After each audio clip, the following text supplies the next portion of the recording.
Hi guys, it's Stacy. Today I have a share for you. It's not so much any type of tutorial or work through on it, but I wanted to show you that I got some dish towels from Hobby Lobby, I don't know, a week or two ago, and they were 90% off, so like 66 cents essentially, and there's two dish towels here.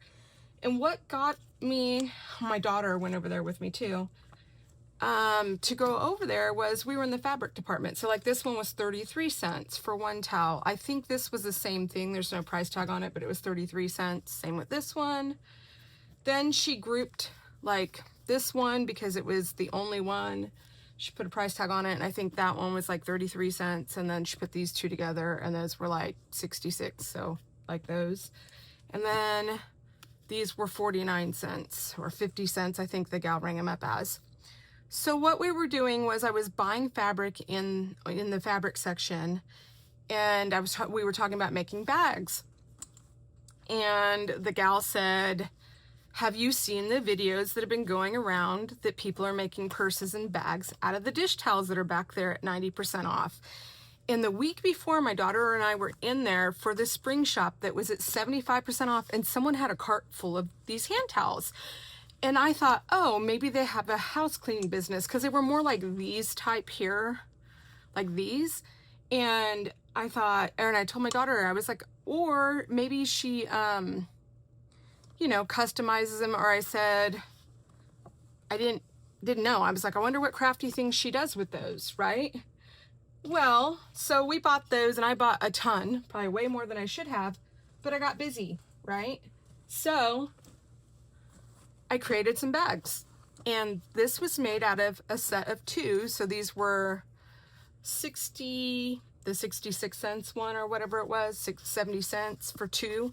So this bag literally cost 70 cents to make. It was enough. They are larger when you get these towels out. Let me see if I've got ones that are open already. They're like larger than a fat quarter. So these ones are a little bit smaller than these ones, but I mean, this one's a bit smaller, but they were larger than a fat quarter. I actually took the time to rip the seams out, and they are stitched really, they're not super tight, and they are easy to use the seam ripper on. You just kind of get under there and it's done within like, I don't know, I did two towels. I sat while I was watching a show.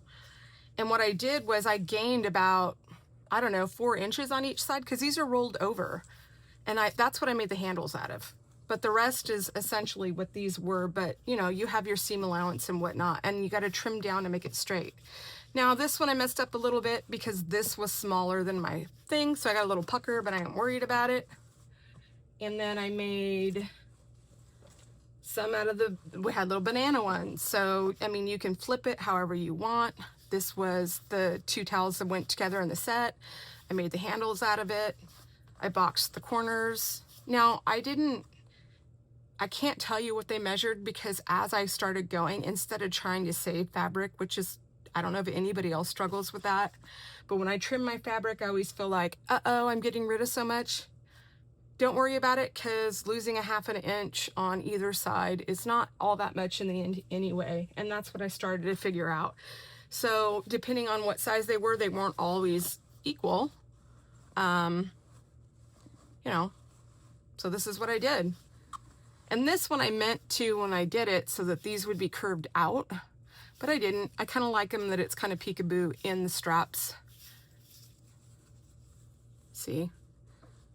You just want to make sure your straps are going the same direction. Now, the one thing I would have done with these straps differently is I just did a straight stitch on each side. I folded them in half. Usually you triple fold them. I would have did a crisscross, or if you have a serger, serged them, because they are shedding. Or if you can buy the web fusing, or the fusing the straps are used, it's super cheap on Amazon, which I think I'm going to do. And then I try to get fancy with this one, and I boxed the corners at like 3 inches because I wanted a squatty bag. See how it's wide and squatty? And then I just took it, and I took the inside and I folded it over, and then I pressed it, And I did a finishing top stitch up here, and then I went ahead and attached it down here, and I sewed through the handles so that as they came up, you know, and I've never done anything like this. I didn't use a pattern. If you know how to make a bag, you know how to make a bag. I'm new at sewing, really am. I got my sewing machine maybe 2 years ago, and I've used it here and there. I've made probably, I don't know, maybe a dozen other bags. I don't even think that much, and some bowl koozies, and that's it. And I was able to do this with no pattern. You just, you know, whatever way you trim it to make your bag, or seam allowance that you do, is the size that you're going to end up with. The box corners do make a difference. You don't even have to do that. You could not do box corners, and your bags would be longer. And you can orientate this however you want. If I wanted to put the green on the bottom, like the handkerchief type pattern on the bottom, I could have, but I knew that would be on the bottom of the box corners, and I wanted it to be part of the design.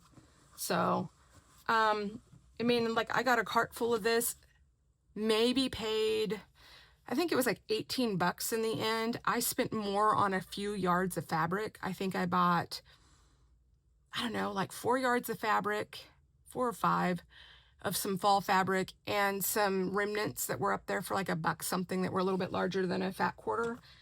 And I got all this for way less, and I'm telling you, I've got a huge, huge bag full. So I will be seeing what other types of bag designs I can do, maybe putting zippers in them.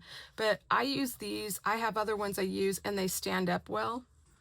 I use them for grocery shopping because, I mean, they are going to, I think in my state, we still can get, I know we can still get plastic bags in the store, but a lot of states you can't. And these are great for that because you can reuse them. And I take mine typically most of the time, but sometimes forget them.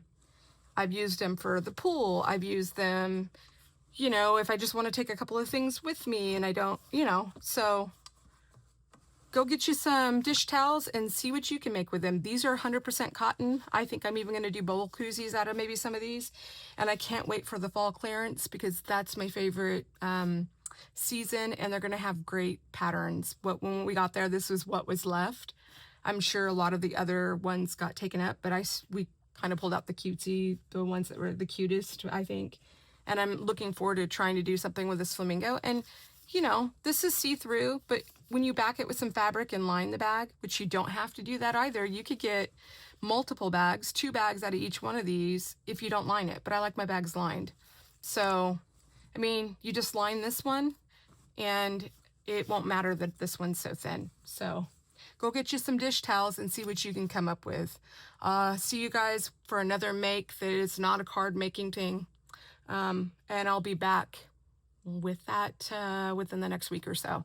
Okay, guys, bye.